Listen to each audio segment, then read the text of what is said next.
Seperti yang kita ketahui, sejak 2023, Persib lebih ketat dalam penjualan tiket. Selain online, tiket Persib juga harus ditukarkan dengan tiket gelang. Tujuannya agar memastikan pembeli tiket benar-benar sesuai dengan orang di data pembelian. Selain itu, keamanan juga ditingkatkan dan harga tiket Persib menjadi melambung tinggi.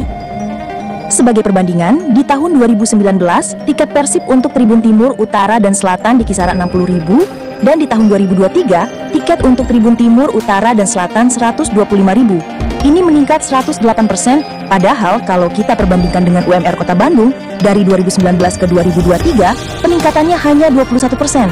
Jelas ini akan membuat bobotoh kelas pekerja sulit untuk menonton Persib ke stadion secara rutin seperti sebelumnya. Ini juga salah satu penyebab komunitas bobotoh bomber menjadi vakum, bahkan memboikot untuk ke stadion. Dan hingga saat ini, komunitas bomber seperti mati suri.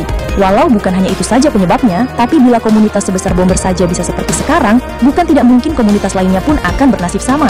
Proses gentrifikasi Persib, menurut Mimin, tidak mengarah ke proses gentrifikasi yang dilakukan FA Inggris yang berujung ke kesuksesan besar, tapi lebih mengarah ke proses gentrifikasi sepak bola Italia. Bila kamu mengikuti Serie A, klub besar seperti AS Roma, Lazio, bahkan Juventus ketika bertemu klub papan bawah atau tengah, stadion hanya terisi sekitar 50-70% dari kapasitas. Ini adalah contoh gentrifikasi yang gagal dan ini juga yang serupa dialami Persib. Ketika melawan klub papan bawah atau tengah, pertandingan Persib sepi penonton. Barulah ketika bertemu tim besar, penonton bisa penuh. Bila mau ambil contoh, harusnya kita berkaca ke proses gentrifikasi sepak bola Jerman.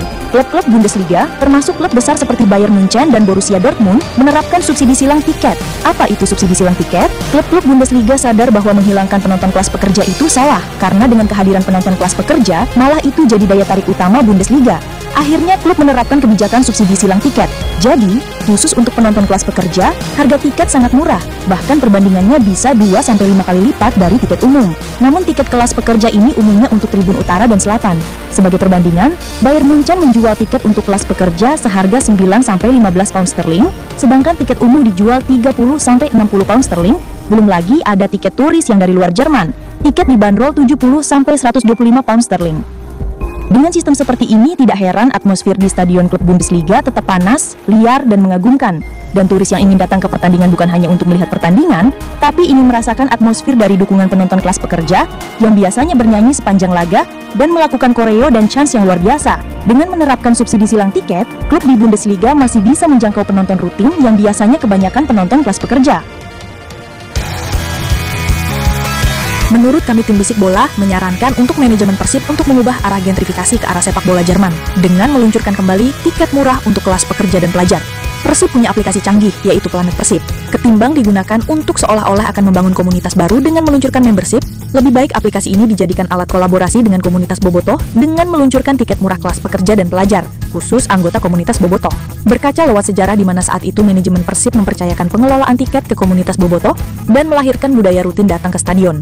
Harusnya di masa sekarang pun bisa dilakukan walau dengan cara berbeda yang lebih canggih dan modern. Manajemen harus mengubah pandangan terhadap komunitas bobotoh seperti klub Bundesliga, di mana komunitas supporter dianggap aset bukan beban. Bila itu dianggap aset, tentu saja harus dijaga dan permudah seluruh kesulitan yang mereka hadapi. Kalau kamu setuju, sebarkan video ini biar sampai kepada manajemen Persib ya.